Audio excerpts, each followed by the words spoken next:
জাতির স্বার্থে আমাদেরকে ঐক্যবদ্ধ হতে হবে, থাকতে হবে। আমাদের বিরুদ্ধে, দেশের বিরুদ্ধে হাজারো ষড়যন্ত্র হচ্ছে।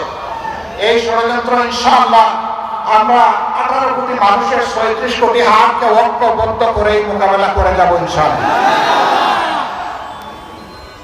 সম্মানিত ভাই বন্ধুরা, অপার সম্ভাবনার একটি দেশের নাম হচ্ছে বাংলাদেশ। এই দেশের জমিনের উপর সবুজ গালিচায় ঢাকা। এদেশের মাটির নিচে আল্লাহ উপরোক্ত খনিজ সম্পদ দান করেছেন। এদেশের পানিকে আল্লাহ তাআলা জলজ সম্পদ দান করেছেন। এদেশের বাতাস বসবাসের উপযোগী, অনুকূল।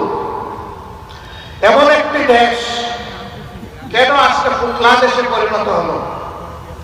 এর কারণ হচ্ছে যারা বিভিন্ন সময়ে দেশ শাসন করেছেন তারা জনগণের আমানত রক্ষা করেননি। তারা জনগণের আমানতকে নিজের পকেটে ঢুকিয়েছেন। তারা তসরুপ করেছেন, তারা চুরি করেছেন, তারা ডাকাতি করেছেন, তারা জনগণের সম্পদ লুণ্ঠন করেছেন এবং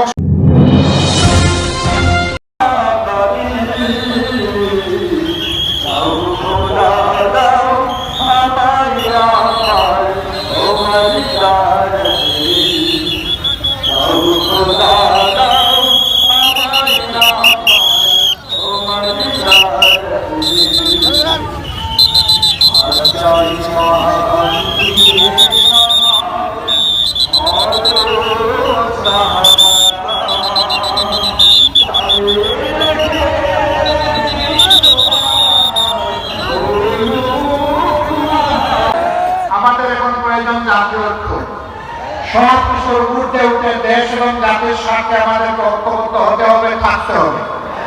আমাদের বিরুদ্ধে, দেশের বিরুদ্ধে হাজারো ষড়যন্ত্র হচ্ছে।